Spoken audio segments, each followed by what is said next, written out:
lo que nos corresponde entonces a nosotros es dar una presentación sobre las terapias cell-free y queremos como desenglosarla desde un enfoque sistémico, evaluando sistema por sistema, pues que nosotros encontramos en el cuerpo, como para darle un orden a esto.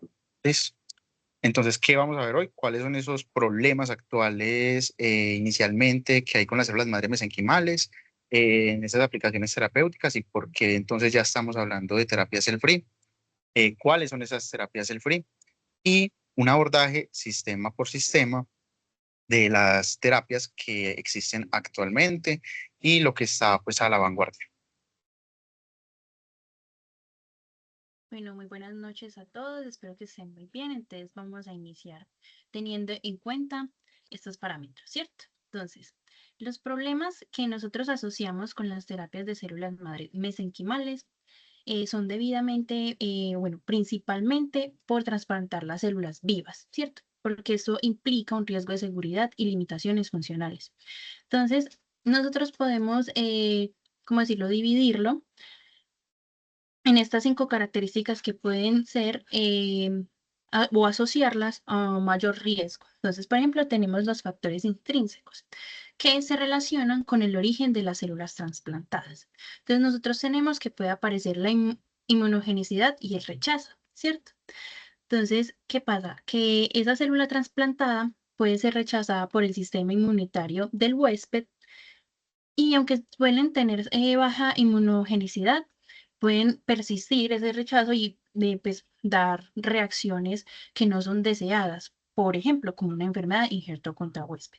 Además, también hay riesgos vasculares y embólicos, aunque son de menor medida, pues la administración intravenosa que se da conlleva un riesgo el hecho de que haya una embolia pulmonar o una oclusión vascular, ya que esas células grandes pueden quedar atrapadas en la microvasculatura.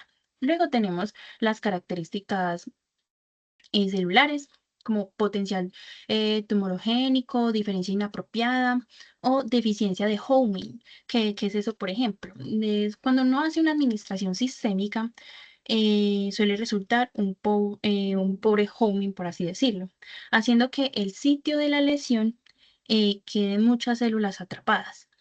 Entonces, con frecuencia las células mesenquimales no logran diferenciarse en las células funcionales necesarias.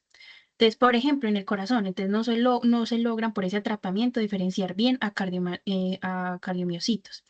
Entonces, pues ahí baja el principio beneficioso en el cual yo estaba proponiendo. Luego tenemos factores extrínsecos que están relacionados con la producción y la manipulación del producto celular. Entonces, nosotros podemos tener una infección, podemos encontrar una contaminación del producto celular, además de porque pues, los procedimientos de la manipulación de la célula, como las materias primas, los componentes del medio del cultivo, los productos químicos que utilizamos, y puede haber una baja viabilidad celular que pues esté dado durante la administración. Además de eso, también tenemos las características clínicas que implican nosotros operar, hacer en la terapia con células mesenquimales. Por ejemplo, en las regiones locales, los pacientes sufren de inflamación o dolor en el sitio de las inyecciones, puede haber una vía de administración inapropiada, puede haber falta de eficiencia terapéutica, puede haber incertidumbres en la dosis y en el tiempo del tratamiento y puede haber una baja supervivencia y retención. ¿Por qué? Porque la mayoría de las células mesenquimales trasplantadas mueren a 1 a semanas después de la administración. Entonces eso baja la supervivencia y pues a largo plazo pues no me estaría ayudando mucho en el tejido enfermo. Y tenemos el último que es el desafío logístico de manufactura. Entonces, la estandarización y heterogeneidad. Entonces, en ese caso, ¿qué pasa? Que según el origen, pues puede tener variaciones según la edad del paciente, según el estado de salud. Entonces eso puede generar inconsistencias importantes en la seguridad y la eficacia del mismo producto. También tenemos el almacenamiento y el manejo, la obtención invasiva y la incertidumbre regulatoria. Puedes pasar, por favor. Entonces, nosotros hablamos de que son la terapia cell-free. Entonces, se utilizan factores bioquímicos secretados por las células mesenquimales y se basan en su acción paracrina para promover la reparación de tejidos.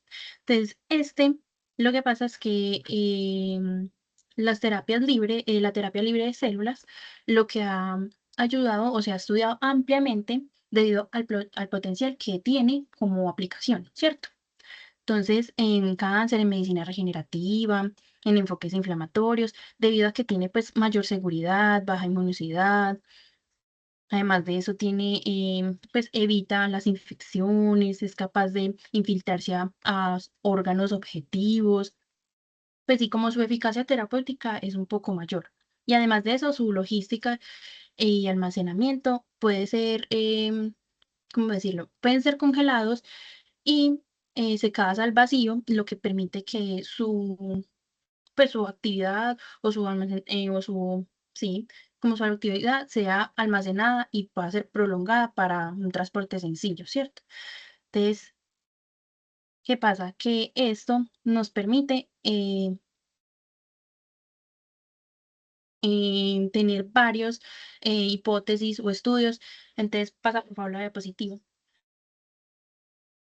Entonces, en este caso, nosotros aquí, lo que nosotros le estamos diciendo al inicio, queríamos que por cada sistema ustedes vieran cómo investigadores y clínicos se han planteado eh, hipótesis de teorías o han querido estudiar cómo es que esa terapia cell-free se puede aplicar a varios trastornos. En este caso, pues vamos a coger una patología para que sea mucho más fácil de explicar, pero por ejemplo los mecanismos terapéuticos serían de alguna u otra forma proporcional a varias patologías, pues eso también depende de la patología, pero para que ustedes entiendan mejor. Entonces, en este caso del sistema respiratorio, hablaremos de la fibrosis pulmonar idiopática, ¿cierto? Entonces, ustedes saben que la fibrosis se caracteriza porque hay una deposición aberrante de matriz extracelular. Entonces, em, esta es una enfermedad muy progresiva y fatal, ¿cierto?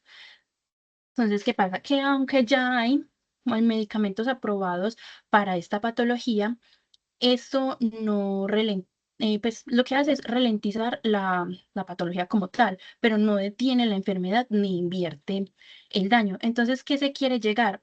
A un cambio de paradigma. Entonces, ese cambio de paradigma es que nosotros utilicemos esa terapia libre para que surjan unas alternativas de regeneración del secretoma o el exosoma, ¿cierto? Para yo poder, para no trasplantar como tal la célula, sino que el componente pulmonar pueda pues tener sanación de otras maneras, como por ejemplo, entonces tenemos el componente de terapia libre de células, que en este caso, como estamos diciendo, si quieres, pasas a las otras diapositivas para yo explicarlo mejor. Pero en este caso, como estamos diciendo, se utilizó una bibliografía en donde se implementaron varios artículos de estudio y entonces en ese artículo de estudio, pues en esa revisión, lo que se hallaron eran que los componentes más especiales, por así decirlos, era un conjunto de factores de crecimiento como la interleucina 10, el, el factor de crecimiento endotelial vascular y los exosomas. Entonces, que tienen microARN que pueden regular directamente la expresión de genes profilácticos en el paciente, ¿cierto? Perdón, ¿cómo es? Sí, profibróticos. Entonces, además de eso, tenemos que se indagó en esa misma revisión sobre los mecanismos de acción, ¿cierto? Entonces, tenemos que hay una inhibición, por ejemplo, de una vía, que es TGF beta. Este es un mecanismo importante ya que el secretoma reduce la diferenciación de fibroblastos en miofibroblastos y así puede frenar la producción excesiva de matriz extracelular. Además de programar a los macrófagos para que pasen de un estado M1 a un estado M2 y así puedan ayudar a limpiar el tejido cicatrizal. Y pues se usa un microARN también específico, como son el microARN MIR 30B, 5P y MIR 29A, que son capaces de bloquear esas vías de señalización que impulsan la fibrosis. Entonces, ¿qué pasa? Entonces aquí se plantea la hipótesis como tal. que es la que estábamos hablando en todo este sentido, de que las terapias de células madres, en especial las cell free, pueden tratar la fibrosis pulmonar idiopática. Entonces, ¿qué pasó? Entonces, en esa evidencia experimental que ellos estuvieron revisando, se encontraron varios estudios preclínicos en modelos de ratones con fibrosis. Entonces, a la administración de estos productos acelulares que estábamos mencionando, se vio que se redujo significativamente em, el depósito de colágeno y mejoró la arquitectura del tejido pulmonar. Además, demostró que los exosomas de células pluripotenciales inducidas, cargados de esas vías que ya decíamos que son la MIR, 30, 2A, 3P, alivian la fibrosis al inhibir la activación de macrófagos, ¿cierto? Que son inflamatorios. Además, en esas revisiones también se vio implicadas ciertos estudios humanos clínicos que evaluaron a las células mesenquimales y su principal factor paracrino, y resultó que el tratamiento puede ser seguro y tolerado en más de 60 semanas. Entonces, con lo cual queremos decir, entonces las ventajas son la seguridad, la baja inmunogenicidad, la logística, pero ¿qué tenemos que tener en cuenta? Entonces, esa producción de esos límites que tenemos que tener en cuenta son esa producción en escala, que es difícil obtener el alto rendimiento de ese exosoma. Por ejemplo, miren que es, bueno, o sea, muy chévere que sean 60 semanas, pero mm, solamente son 60 semanas y luego ¿qué? La durabilidad y la estandarización. Aunque nosotros estamos diciendo que es mucho más fácil que ese cell-free tenga más estandarización que las células mesenquimales, pues igual no es como, ay, sí, este es súper mejor y todo eso, no. También implica un reto porque aún es necesario definir con precisión los componentes activos más importantes, porque claro, esos un caldo de moléculas. Yo sé que sí o sí deben estar algunas, pero hay otras que están impuestas ahí y yo no pueden que sean necesarias y le pueden generar un mal al paciente. Puedes pasar, por favor. Entonces, bueno, en el sistema cardiovascular es muy conocido actualmente que se reconocen los beneficios de las terapias con células mesenquimales, que la verdad sabemos que no deriva de la célula cardíaca como tal o la diferenciación de la célula cardíaca como tal, sino pues a la actividad paracrina. Entonces, básicamente los usos terapéuticos que se hallaron como en este artículo o en este trabajo investigativo fueron especialmente cuatro, que eran la reducción del daño de protección tisular, angiogénesis, inhibición de apoptosis y piroptosis, y la inmunización y polarización de los macrófagos. Entonces, prácticamente en este estudio lo que se quiso indagar, más que todo, fue en la administración del secretoma o los exosomas han demostrado reducir significativamente el tamaño de un infarto, ¿cierto? Entonces, ¿por qué? Esto se hizo con modelos porcinos. Entonces, a los cerditos se les usó un exosoma derivado de líneas de células mesenquimales embrionarias humanas. Entonces, resultó que hubo una reducción del 30 al 40% del tamaño del infarto.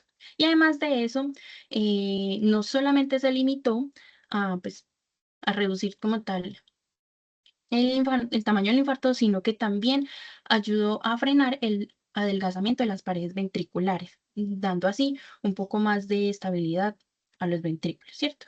Entonces tenemos la restauración, por ejemplo, en los secretomas, que nosotros sabemos que son fuentes muy ricas de, pues sí, factor de crecimiento endotelial vascular, factor de crecimiento fibroblástico. Entonces, hay en ese estudio también de varias revisiones clínicas como tal, se dieron cuenta de que, por ejemplo, hay una sinergia entre el factor de crecimiento eh, de fibroblastos con el factor de crecimiento endotelial, que depende del crecimiento endotelial vascular para estimular la formación de nuevos vasos sanguíneos en el tejido isquémico. Entonces, entre las dos trabajan súper bien. Y además de esto, tenemos que la mesenquimal modifica o hace que se sobreexprese la proteína quinasa B, lo que hace que esto sea como aumente la capacidad regenerativa. Entonces, eso ayuda mucho porque ayuda a una respuesta angiogénica al pues, el corazoncito infartado. Además de eso, tenemos la inhibición de la apoptosis y la piroptosis, Pues prácticamente es un tratamiento que se basa en factores secretados, como estábamos diciendo, de papeles de, no, del, sí, de los papeles que cumplen el miRNA, que transporta lo que ya decimos, ese microRNA, y eso se unen a ciertas vías que son MIR, 21A y 5P, y actúan como mediadores críticos. Entonces, prácticamente eso ayuda a bloquear las vías de muerte celular, vías de muerte celular programada. Y además, pues en ese estudio se pudo ciertamente evidenciar en algunos casos que el ARN largo no codificante que presenta uno de los exosomas mitiga esa piropeptosis tras un infarto, reduciendo también estas vías que anteriormente estábamos diciendo, y la inmodulación y la polarización de los macrófagos, como ya hemos visto. Entonces, prácticamente utilizan esas citoquinas proinflamatorias para cambiar perfiles de M1 a M2, estandarizar esas vías de señalización para que pues se pueda promover la proliferación celular y precursora del mismo tejido cardíaco y generar una bioestabilidad. Ya puedes pasar. Entonces, como estábamos hablando, entonces, que la metodología que se hizo fue una revisión entre búsquedas sintemáticas de artículos y se hicieron más que todos en modelos de roedores y porcinos, más que todo. Las limitaciones que vieron pues, en estos estudios que hicieron fue que puede haber una baja eficiencia de entrega sistémica, heterogeneidad del secretoma y falta de estandarización, pues los problemas que ya vimos anteriormente, pues que los dijimos mucho antes. Entonces, puedes continuar. Entonces, nosotros tenemos que principalmente en los mecanismos estudiados como más que todo en las enfermedades inflamatorias intestinales son a través pues, de las células mesenquimales y como tal el secretoma, que son las vesículas extracelulares y el exosoma. Entonces, como estamos hablando también aquí, pues ellos se plantearon inicialmente como varias eficacias terapéuticas que puedan encontrar. Realmente se encontraron varias. Entonces, por ejemplo, como la modulación del perfil de citoquinas, que es la regulación de citoquinas, que lo que hace es que disminuye esos factores proinflamatorios, mientras que eleva, por ejemplo, otros factores antiinflamatorios. Entonces, por ejemplo, disminuyen el TNF-alfa y aumentan la interleucina 10 para aumentar la homeostasis intestinal. Además de eso, como ya hemos hablado en muchos mecanismos, también lo que se quiere hacer es una polarización de macrófagos, que es pasar de un fenotipo M1 a un fenotipo M2. Y además de eso, se encuentra un equilibrio de células T que ayuda a corregir el desbalance inmunológico. Entonces hace que las respuestas, por ejemplo, de TH1 y TH17 puedan bajar y aumentan las células T reguladoras. Algo muy, muy bueno acá que están implicando ellos como en la revisión que estaban hablando es que hay una restauración em, de tipo histológica, ¿cierto? Que no simplemente se basa en mejorar los signos y síntomas, sino que es algo mucho más profundo. Entonces nosotros tenemos que en la restauración de la barrera epitelial podemos encontrar como recuperación de los iones debido a que se aumenta la ocludina y la Claudina 1, y entonces esto lo que hace es pues reducir la permeabilidad intestinal. Además de eso, hay efectos antiapoptóticos, como ya hemos dicho, al reducir, por ejemplo, caspasas tipo 3, caspasas 8, la 9, y restitución epitelial. Entonces, es que, por ejemplo, algunas células como las vesículas o las exosomas transportan moléculas como TGF beta 1 que ayudan a la reparación de la mucosa. Tenemos también la reducción del estrés oxidativo y la inflamación. Entonces, en ese tipo de revisiones estaban viendo que puede verse a veces demostrado que estas células o estas moléculas reducen la actividad de la mPo, que es como una enzima que es marcadora infiltrante de los neutrófilos. Entonces, lo que eso hace es que disminuye la producción de radicales libres y con eso eh, reduce el daño. Además de la promoción de angiogénesis y además de eso a la homeostasis microbiana, porque aquí como pues, me da imagen en la parte del epitelio donde está ese lado azul, Pues ese secretoma interactúa directamente con las bacterias del intestino, ¿cierto? Entonces ayuda a que esas bacterias compongan otra vez la microbiota y así aliviando, pues, que haya un equilibrio bacteriano y pues así aliviando como el entorno como tal. Entonces, como decíamos, no solamente esto plantea que nosotros aliviemos lo clínico, sino que realmente nosotros lleguemos a una recuperación histopatológica.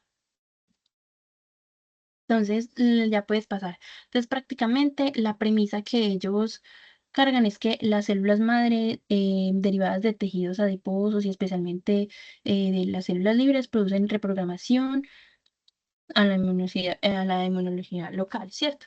Entonces, prácticamente ellos se plantearon eso y cómo hicieron la metodología. Entonces, pues como podemos ver ahí, los autores realizaron una síntesis crítica de evidencia clínica y preclínica, analizaron ensayos clínicos de fase 1, de fase 2, de fase 3. Además de eso, ellos se aseguraron como pues del peso que tenían los datos y se enfocaron más que todo en 10 pacientes y evaluaron esos factores de seguridad, de eficiencia, de barreras regulatorias, económicas. Entonces, este artículo me pues, parece importante porque al mismo tiempo de que reúne varios estudios como con cierto peso, pues también los analiza. Pero igualmente es una de las limitaciones como tal, ¿cierto? Que prácticamente el análisis revela que la mayoría de estudios originales tienen bastante, pues las muestras no son tan significativas y la verdad, pues para uno poder plantear como un nuevo medicamento, una nueva terapia, uno necesita ensayos que contengan mucho más, por ejemplo, que no se queden en fase 1 y fase 2 sino que sean más de tipo fase 3 pero bueno, entonces continúo.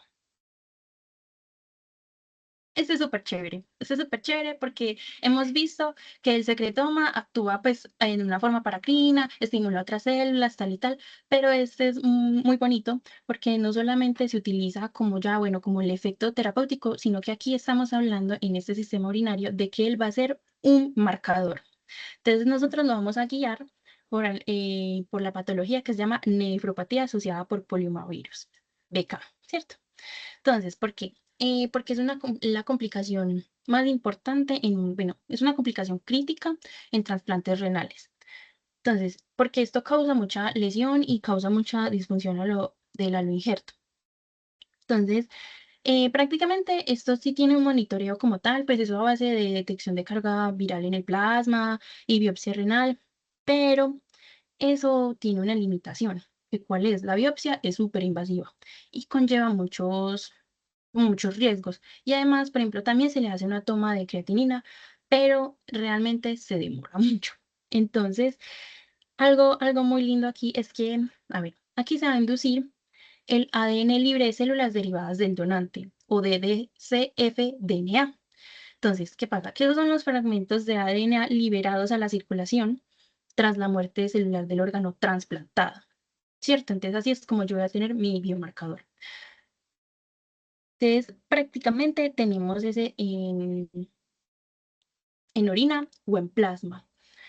Entonces, prácticamente es como si el riñón nos dijera como, mira, esto me está pasando, y entonces esos fragmentos que él libera, yo en vez de, no sé, hacer una biopsia o esperar a que me salga los resultados 2, 3, 4 semanas, y pues yo puedo analizar esos restos de ADN que se liberan en plasma, más que todo también en orina, cuando el riñoncito está sufriendo pues por el virus.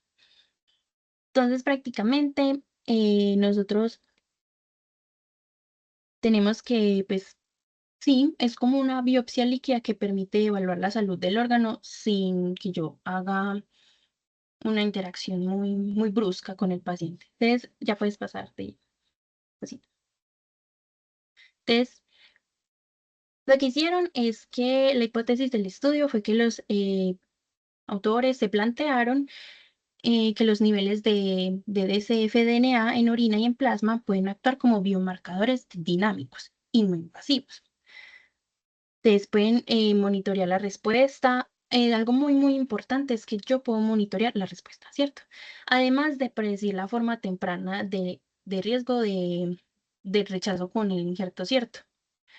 tras yo reducir como, pues sí, tras reducir la inmunosupresión, ya les voy a explicar eso. Y además de eso, que hay una correlación entre el ADN y los hallazgos histopatológicos del daño renal.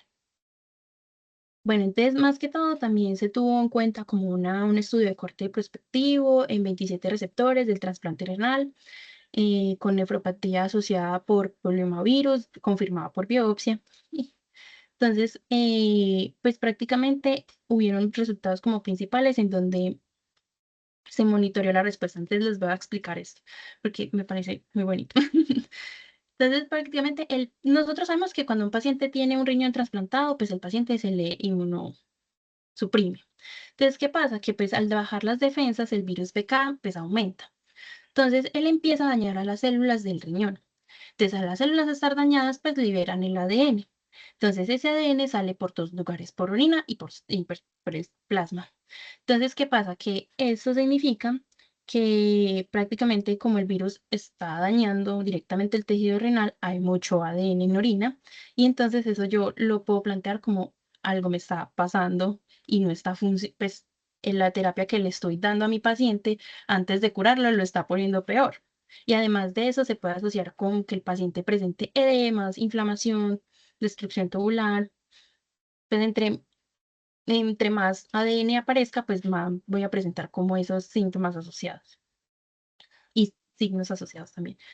Entonces, ¿qué pasa? Que los médicos empiezan a tratar, ¿cierto? Entonces, para controlar ese virus, pues reducen los inmunosupresión. Entonces, algo muy bonito es que no solamente me sirve para yo decir, ve, ese riñón se está dañando, sino que también me sirve para yo controlar esa inmunosupresión. Porque, ¿qué pasa? Que a los 2 meses los pacientes, me dice cuándo mejoran los pacientes, porque a los 2 meses se mostraba una caída importante de ese ADN. Entonces, ¿eso qué quiere decir? Que sí me está sirviendo, que pues, la baja de inmunosupresión me está ayudando a que el paciente recupere otra vez su estado y está combatiendo al, al virus y se está poniendo bien. Entonces,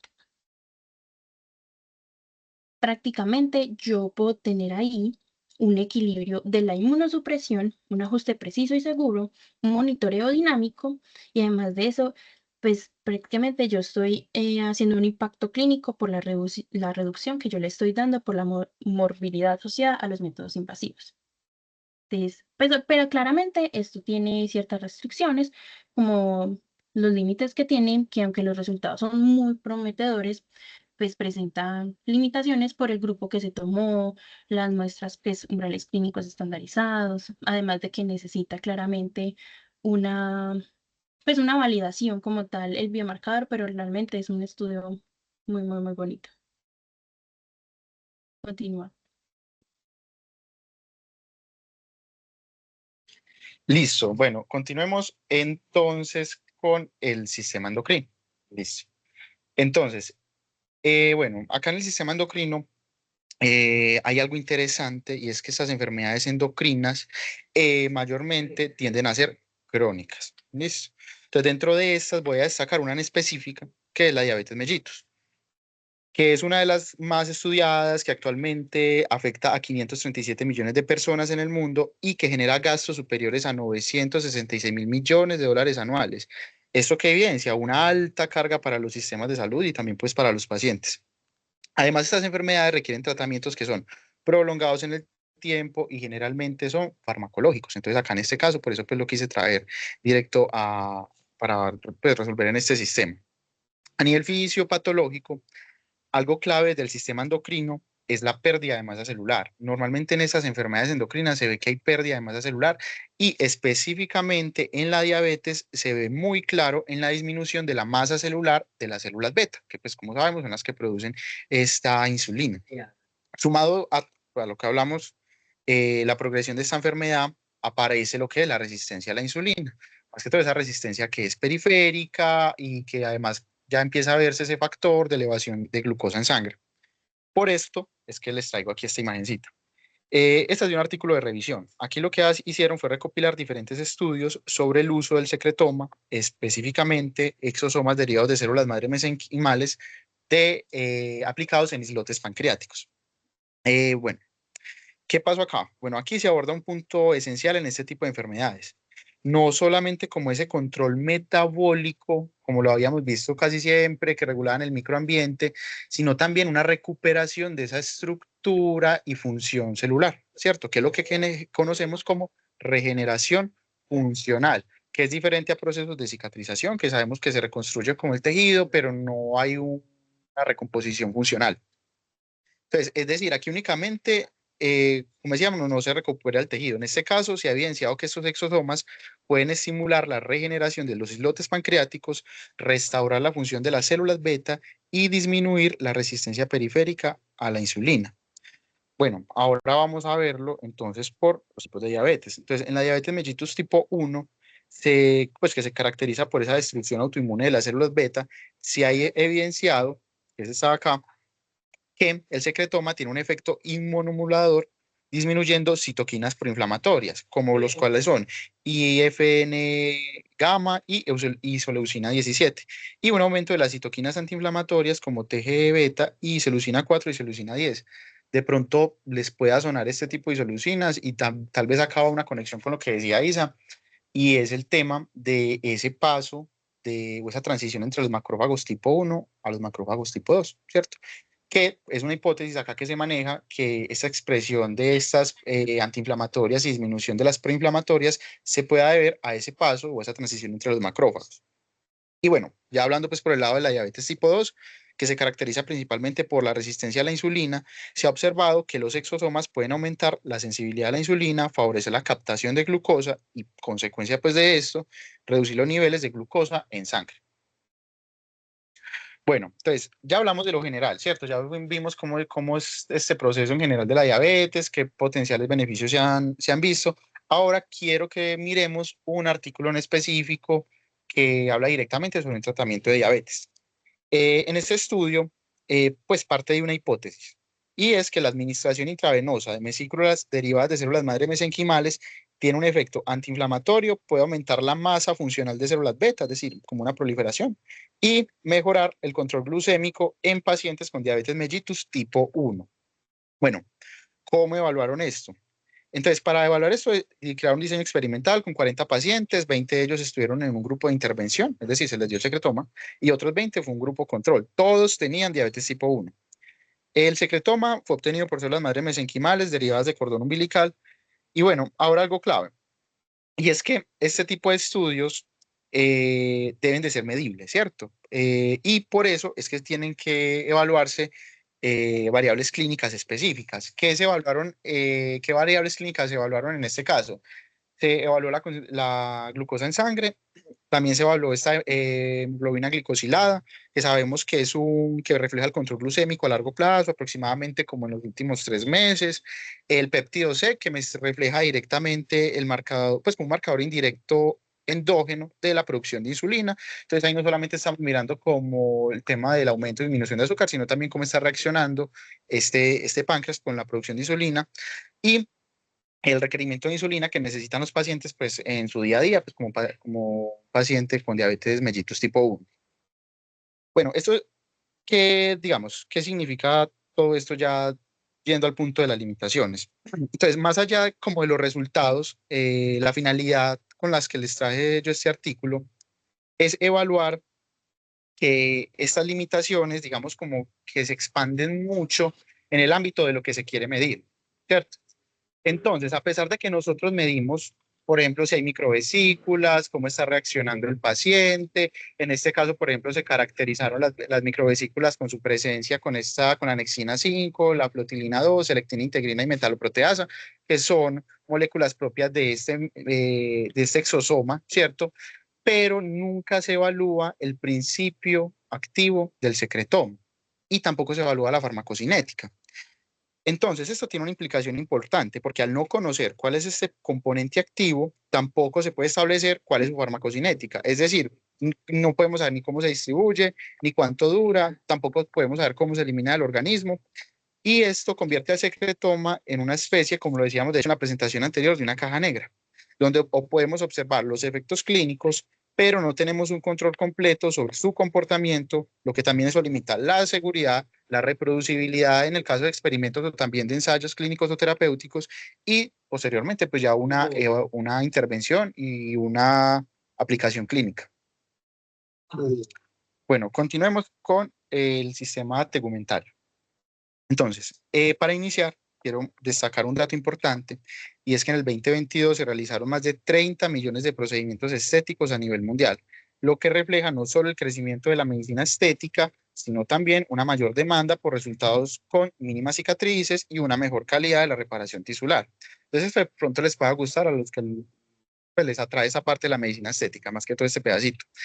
Bueno, esto ha convertido la cicatrización y la regeneración cutánea en uno de los principales focos de la investigación dentro de la medicina regenerativa, que normalmente uno escucha mucho propagandas, unas no tan ciertas y unas con un fundamento mucho más científico sobre cómo se aplica ese secretoma para principios estéticos, ¿cierto?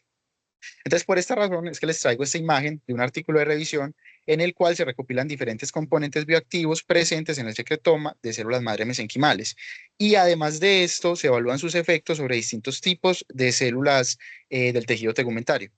Dentro de los componentes que acá se identificaron se encuentran principalmente microRNAs, proteínas y lípidos. En el caso de los microRNAs, tenemos este grupito de acá. En el caso de las proteínas, tenemos este grupito que son proteínas relacionadas con la angiogénesis, la remodelación de la matriz extracelular y la modulación inmune.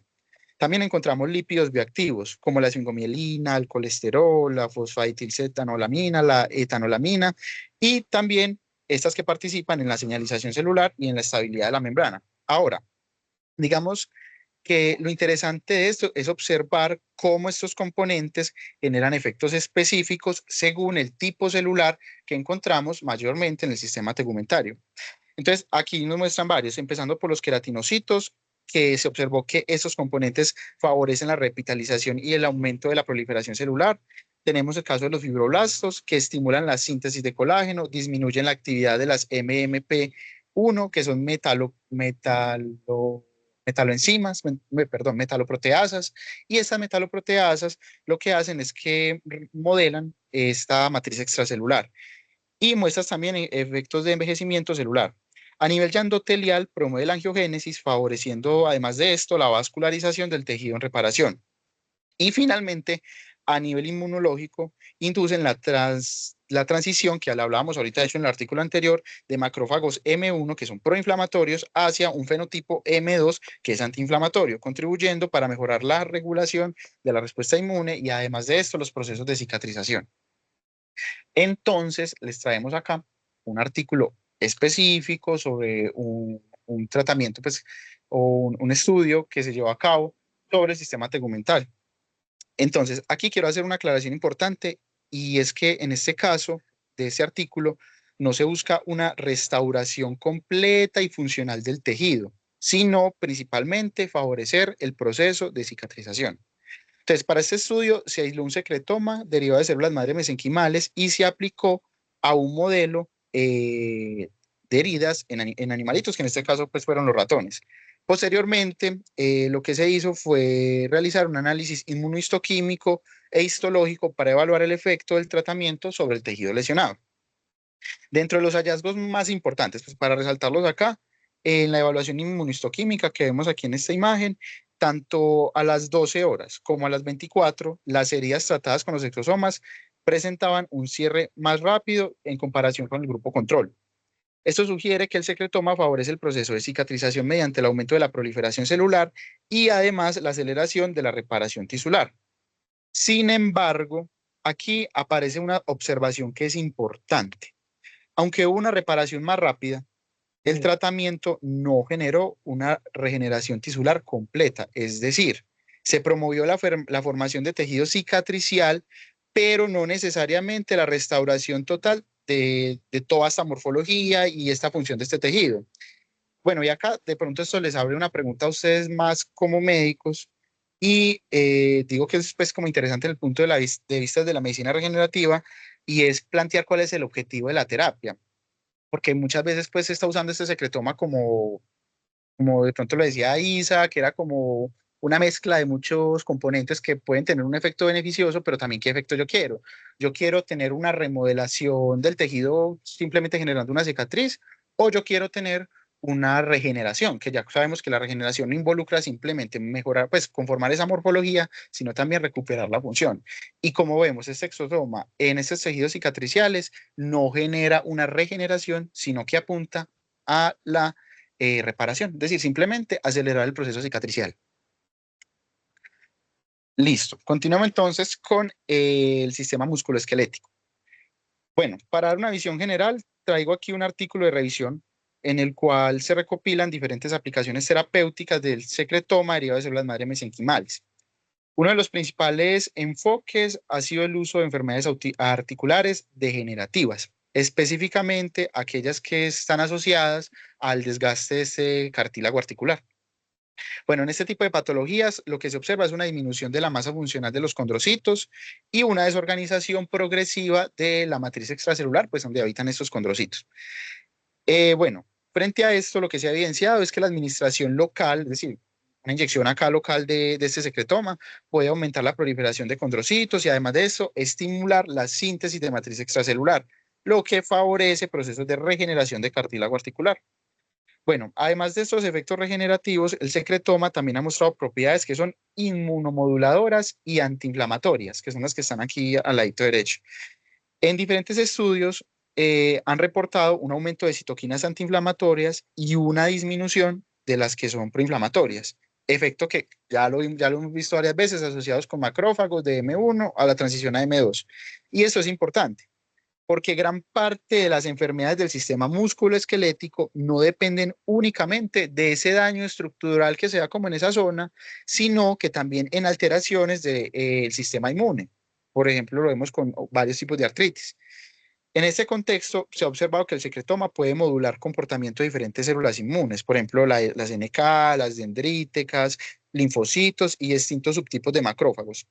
Sin embargo, el hallazgo más consistente sigue siendo la disminución del perfil inflamatorio mostrado en la transición de los macrófagos M1 a los macrófagos M2. Y otra vez les traigo acá ya un artículo específico que habla sobre un tratamiento especial pues, para este sistema musculoesquelético. Bueno, para este estudio lo que se hizo fue aislar el secretoma de células madre mesenquimales y posteriormente se aplicó en modelos de lesiones osteocondrales articulares de humanos. Después de este tratamiento, pues ya yendo como a esa metodología, se realizaron diferentes tipos de evaluaciones. ¿Qué evaluaciones se incluyeron? Se hizo una evaluación macroscópica, que es la que estamos viendo acá, que ya vamos a ver cuáles fueron esos resultados. También se hizo una electroforesis proteica y una electroforesis para el RNA. Bueno, ¿qué vemos acá? En, en el grupo control, estos exosomas no, pues no pudieron, perdón, como no se le aplicó exosomas, no hubo un cierre de esa herida. En el grupo que sí se le aplicó los exosomas, sí hubo un cierre pues, de esa herida al cabo de las 6 semanas. Esta fue la evaluación. Algo interesante, diría yo que es lo más destacable de este artículo, es este análisis que hicieron acá con el tema de esta electroforesis, para tanto para el RNA como para estas proteínas. Y es que acá no solamente se limitaron a decir, bueno, los exosomas funcionan, ¿cierto? Es decir, funcionaron en este caso, sino que evaluaron cuál era esa parte o digamos ese principio bioactivo de los exosomas que permitía generar este tipo de regeneración. En la electroforesis encontraron las siguientes tres proteínas, la CD81, TSG101 y la ALIX. Y en el RNA no fueron tan específicos para decir como, bueno, es este tipo de RNA o con este numerito, sino que hicieron un grupo como un límite entre el peso que tenía de pares de bases el RNA. Acá fueron dos, de 300 pares de bases y de 100 pares de bases. Se evaluó que en ese exosoma son los que contienen ese principio bioactivo. Y uno dice, pero bueno, ¿para qué me sirve saber que tenían 300 pares de bases y pues si al fin y al cabo yo no sé cuál fue el RNA en específico, el microRNA específico? Pero la finalidad de esto es que nos abre un margen, ¿cierto? Ya uno excluye que son de menos de 100 pares de bases y los que son más de 300 pares de bases. Uno ya sabe que en estos estudios de secretoma no tienen un papel importante en el tema de la regeneración en el sistema musculoesquelético.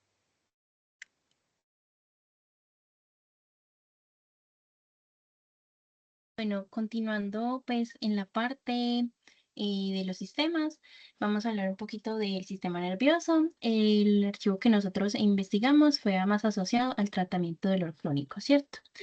Entonces, la verdad, este es uno de los campos que tienen como más, pues es uno de los más prometedores, debido a que pues la utilización de los exosomas es muy importante porque ellos pueden atravesar barreras biológicas. Entonces, ¿qué vamos a ver aquí? Por ejemplo, en esta imagen es ese efecto terapéutico que se establecieron en esa revisión de artículos. Entonces, básicamente, entre todo ese estudio que hicieron, pudieron hallar como varios potenciales terapéuticos que son la inmunomodulación activa, la neuroprotección y plasticidad neuronal, y algo que se llama caballo de Troya, que es las vesículas extracelulares, ¿cierto? Entonces tenemos que nosotros en la inmunomodulación activa tenemos la reprogramación de macrófagos y glía. Algo que nosotros debemos pues saber es que en condiciones con un paciente con dolor crónico o de lesión, pues los macrófagos y la microglía adoptan un estado M1, ¿cierto? Para, entre comillas, la protección del paciente. Pero, ¿qué pasa? Que este secretoma induce ese cambio a M2, como ya lo hemos estado hablando en toda la charla, mediado por esa entrega de micro ARN del exosoma. Entonces eso hace que haya una expresión genética y eso hace un cambio para la restauración. Entonces, ¿dando qué? Pues, por ejemplo, ayudando a la integridad de esa barrera hematoespiral. También tenemos en esa inmunomodulación activa la, en la inhibición del inflamasoma. Entonces, ¿qué? Entonces, por ejemplo, em, en esta revisión se vio muy importante el hecho de que las vesículas extracelulares pueden suprimir la activación de varios inflamasomas, por ejemplo, el NRP3, ¿sí? Que este es importante cuando hay una neuroinflamación y cuando hay muerte celular inflamatoria. Entonces, ¿qué pasa? Se ha visto o se estudió que estas vesículas inhiben esa muerte celular inflamatoria porque lo que hacen es como mediante ciertas expresiones, por ejemplo, de NFK beta, hacen que los pericitos mm, pues los protegen, pues sí, de esa muerte inflamatoria, lo que hace que preserve esa, pues sí, hacen que preserven una expresión de proteínas y además de eso, eh, lo que hacen también es aguardar también proteínas de unión, entonces, por ejemplo, como la claudina número 5 o la ocludina, lo que contribuye a mantener la integridad de la barrera hematoespinal. También tenemos el control de la tormenta, que es lo que hemos visto alrededor de la charla, de que se aumentan los niveles de mediadores antiinflamatorios y se disminuyen citoquinas nocivas. Y tenemos que también el secretoma tiene un efecto propuesto terapéutico en que reduce la expresión de los receptores purinérgicos en la médula espinal, lo cual es, pues, ellos son responsables de mantener el circuito de dolor y la hipersensibilidad. Entonces, si yo lo disminuyo o si yo los apago, pues este circuito se va a ir apagando y ayudando a mi paciente. También tenemos como la neuroprotección y la neuroplasticidad. Entonces, a diferencia de muchos, porque ellos se planteaban de que, bueno, ya hay varios fármacos que me pueden ayudar a esto, pero a diferencia de ciertos analgésicos químicos, de otros fármacos que bloquean receptores, el secretoma actúa sobre la homeostasis energética, entonces ayudan incluso a la estructuración de las neuronas. Entonces, por ejemplo, algo que se habló y que se estudió pues en, en esa revisión era que se podría hablar de un rescate del ganglio de la raíz dorsal. Entonces eso dice que el secretoma tiene un potencial de protección eh, de las neuronas contra la apoptosis, que está inducida por estrés oxidativo, metabólico, entonces mejora la supervivencia. Además de esto, también hay algo implicado que se llama mecanismo SIRTS energético accional. Entonces, ¿Qué pasa? El, hay una enzima que se llama CIS y a través de esta entrega, esta enzima viaja a través de las mitocondrias de los axones para, ¿cómo decirlo? Pues para aumentar la producción de ATP. Y entonces esa producción de ATP lo que hace es que proporciona pues más energía y cuando yo tengo más energía y pues tengo más, como así, los sustratos, yo puedo hacer más regeneración nerviosa y remielización, que pues eso sabemos que es un estado que es difícil de volverse a adaptar, de que es difícil de volver a estar en un estado normal, pero si yo tengo más como le estábamos diciendo, sustrato para trabajar, pues va a ser mucho más encorcinado y menos errático. También tenemos la inducción de neutróficos. Entonces, por ejemplo, tenemos que hay factores que estimulan a las neuritas y a la reparación de las vainas de las mielinas dañadas por inflamación y la respuesta de opioides. Entonces, cuando nuestro paciente tiene un estado de dolor pues, duradero, persistente, eh, los receptores tipo MOR disminuyen. Y entonces, ¿qué causan? Tolerancia a fármacos y pues eso es súper horrible para un paciente con dolor crónico. Entonces, lo que hace es que en esta revisión se estudió también que el secretoma de células mesenquimales ha demostrado que ser capaz de aumentar las expresiones de MOR por encima de los valores estándar o fisiológicos que se tienen, restaurando la sensibilidad analgésica. Entonces, incluso aquí también se podría hablar y se está hablando de que ese efecto terapéutico yo lo puedo hacer en conjunto puedo seguir dándole pues, esos opioides a mi paciente que en algún punto él se volvió resistente y puedo seguir pues, restaurando este mecanismo. Y tenemos el caballo de Troya, que pues prácticamente se habla sobre las vesículas extracelulares o los exosomas, porque su arquitectura biológica me permite actuar en un sistema muy integrante por su bicapa lipídica de protección, porque además de eso tiene una permeabilidad a las barreras. Además de eso, también hace una entrega de microARN, pues, de microARN, que actúa, pues, que ya lo hemos dicho en la MIR 146A o MIR 21. Entonces, ¿eso qué pasa? Que hacen como, que actúan como interruptores, ¿cierto? Entonces van apagando genes que promueven la fibrosis, la inflamación, eh, al entrar pues a esa a esa celulita diana que está ahí trabajando. Y además de eso, pues podemos hacer un priming, pero pues esto todavía está como en estudio, que prácticamente se basa que a la célula madre se le puede obligar a secretar ese tipo de exosoma y pues nosotros podemos ayudar como decirlo, a ese medio a que tenga factores potenciales para la angiogénesis, la neuroprotección, según la necesidad que tenga. Entonces ya puedes pasar la diapositiva. Entonces, básicamente, la hipótesis que se estableció era, el secretoma se propone eh, como una medida, oye, esperen que, pues sí, como una alternativa celular más segura y eficaz que las células y los otros fármacos, eso es lo que estábamos hablando, o incluso para que trabajen continuamente.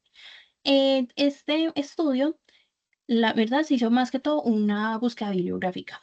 Entonces, prácticamente se utilizaron varias bases de datos y le hicieron un filtrado en donde se hizo una inclusión de, pues se llenaron varios estudios en donde se tenía en cuenta el efecto de estrategias celulares derivadas de células mesenquimales, sobre el dolor, además de eso se descartaron pues, trabajos que tengan que ver con regeneración de tejidos, pues exclusivamente solamente con regeneración de tejidos que no tuvieran como ese factor neurológico y prácticamente lo que hicieron principalmente en esos estudios fue los estudios, pues, estudiaron y organizaron estudios que tuvieran estudios preclínicos in vivos en modelos de roedores, estudios in vitro que tienen mecanismos celulares y moleculares y los primeros informes de pacientes, pero como ya hemos dicho, esto es bastante, pues, de algún u otro modo difícil porque apenas están en ciertas fases y más que todo esta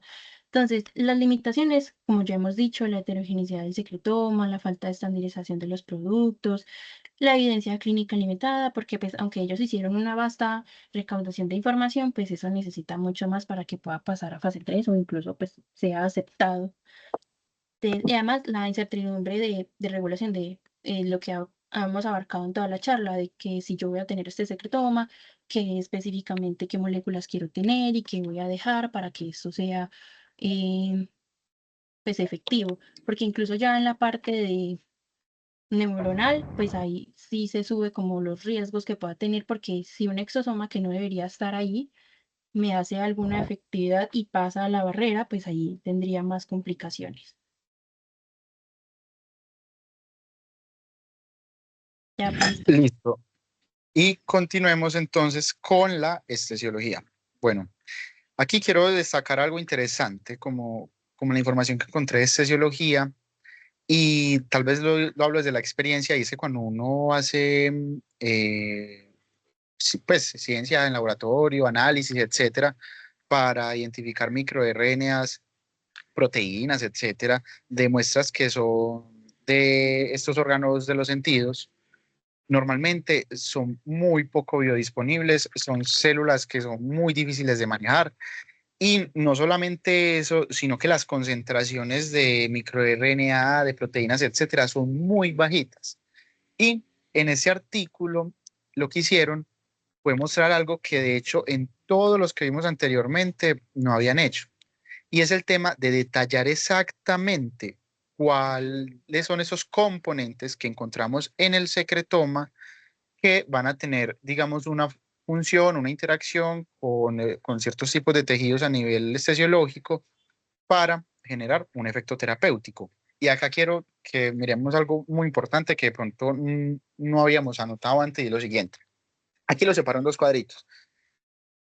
El primero habla sobre el secretoma de células madre mesenquimales derivadas de cordón umbilical. Y acá de células madre mesenquimales derivadas de médula ósea. Y a pesar de que las dos sean células madre mesenquimales, tienen un origen diferente. Y no solo implica pues el origen, sino que ellas estaban en un microambiente totalmente diferente.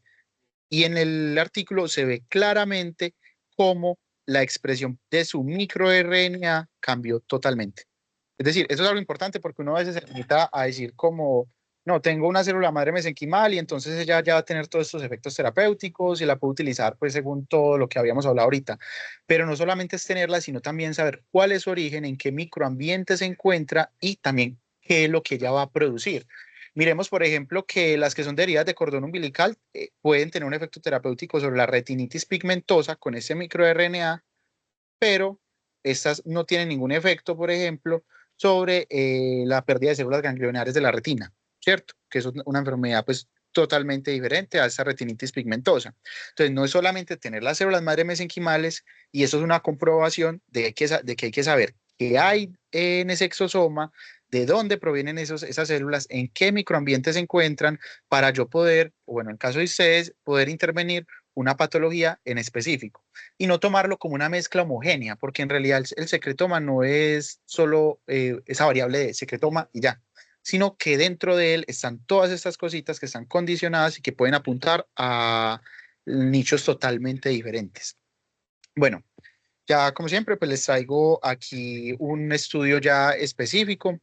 En este estudio es aplicado a este tejido auditivo. Eh, entonces, nosotros sabemos que por envejecimiento, por estrés oxidativo, etcétera, estas células ciliadas del oído interno tienden a morirse, a entrar en apoptosis, y por ende, cuando nosotros avanzamos en la edad, en el tiempo, empezamos a perder la audición, ¿cierto? De pronto lo vemos con nuestros abuelitos. ¿Qué pasa?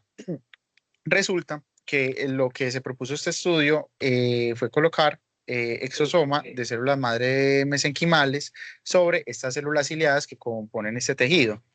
Y ya después, mediante una evaluación inmunistoquímica, microscópica y por electroforesis, evaluar qué pasó, es decir, qué pasó en este caso de estudios. Entonces, en la microscopía se evaluó que efectivamente sí se produce ese exosoma, que lo vemos acá de hecho. En la prueba inmunistoquímica vemos cómo esas vesículas sí ingresan a las celulitas, es decir, ya sabemos que también hay interacción celular, porque no tener un exosoma en un microambiente no significa necesariamente que tenga una interacción con la célula. También hay que partir y tener esto aquí presente. Y en el estudio se hizo una electroforesis en la cual evaluamos lo siguiente. Se cogió estas proteínas, bueno, se trató de medir esas proteínas en la electroforesis y se miró su presencia, que son estas que encontramos acá. Entonces mira que acá ya estamos mostrando que perfiles proteicos, ya no desde tanto el punto del RNA, sino desde el punto de vista proteico, pueden intervenir en diferentes vías de señalización que me promuevan a mí, en este caso, para este estudio, la regulación de la autofagia que se evidenció ya pues como resultado en este tipo de tejido, que ese exosoma, cuando se ponía en este tipo en este tipo de tejido, que son estas células ciliadas, era endocitado, como lo vemos aquí pues en esta imagen, y hacía una activación de la autofagia. Esa activación de la autofagia lo que hacía era que reducía la apoptosis de estas células ciliadas y además de eso disminuía esos radicales libres. Entonces, miren que no solamente es saber cómo qué es lo que tenemos ahí o de dónde proviene, sino también cómo es esta interacción de este microambiente con la célula que no necesariamente siempre tiene que interaccionar. Pero gracias a esta inmunistoquímica vemos que sí fueron endocitadas y que sí hay una reacción pues de las celulitas. Y listo. Eso fue todo. Creo que resolvimos todos los sistemas. Eh, mostrando estas partes que son como la parte general, la parte macro y también con estudios específicos. Espero les haya gustado y estas son nuestras referencias. Muchas gracias. Y quedamos abiertos a las preguntas.